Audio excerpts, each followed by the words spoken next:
Peran pemerintah Kota Banjarmasin sangatlah diperlukan untuk mendukung hasil kriya dari pengrajin anyaman purun di Kalimantan Selatan ini, baik dari segi promosi hingga pemasarannya. Pemerintah kota diminta benar-benar turut mendukung untuk memasarkan hasil kriya dari pengrajin anyaman purun ini. Nah, pemirsa, berikut kabar lebih lengkapnya. Peran pemerintah Kota Banjarmasin sangatlah diperlukan untuk mendukung hasil kriya dari pengrajin anyaman purun di Kalimantan Selatan ini, baik dari segi promosi hingga pemasaran. Pembina Rumah Kreatif Banjarmasin M. Arifin wetakuni primatipi di sela-sela workshop mayam purun nang digelar UPTD Taman Budaya Kalimantan Selatan di Gedung Balai Rungsari, Taman Budaya Kalimantan Selatan Jalan Hasan Basri, Kayutangi, Banjarmasin Utara, mulai baisukan Selasa 13 Juli 2021, madahkan bila kurangnya perhatian pemerintah daerah pada pengrajin anyaman purun, bahkan hasil kriya pengrajin ini harganya kadang hanya dinilai rendah oleh warga, tapi juga oleh pemerintah daerah.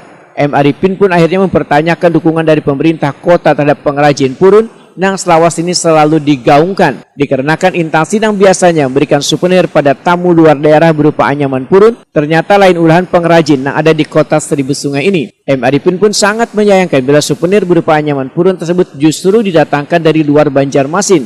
M. Arifin mengakui bila harga souvenir berupa anyaman purun dari pengrajin Banjarmasin ini lebih larang, namun bila dibandingkan dengan menukar dari luar, ditambah ongkos kirimnya, kemungkinan harganya, ujar M. Arifin, masih sebanding.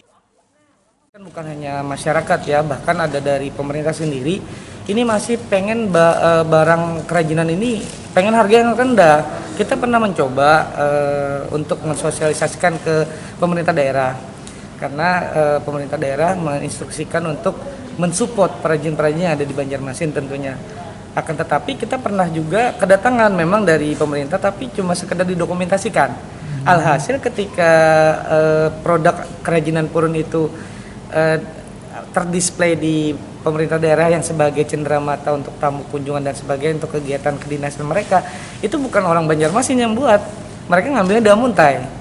Nah, ini kan sangat disayangkan. Artinya peran pemerintah itu juga harus betul-betul kalau memang mensupport itu memang dari seginya dipahami dulu. Beda memang agak mahal sedikit karena kita pahami bahwa Banjarmasin itu membeli harus keluar. Sementara di Amuntai dan daerah lain yang berlimpah bahannya kan mereka tidak beli bahan.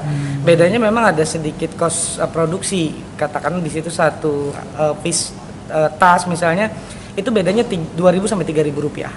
Nah, itu yang mungkin menjadi catatan anggaran dari pemerintah sendiri, mungkin tidak sampai ke situ. Nah, makanya ketika menyusun anggaran harus dievaluasi dulu. Misalnya ada musrembang dengan teman-teman dan sebagai kesepakatan harga itu sih.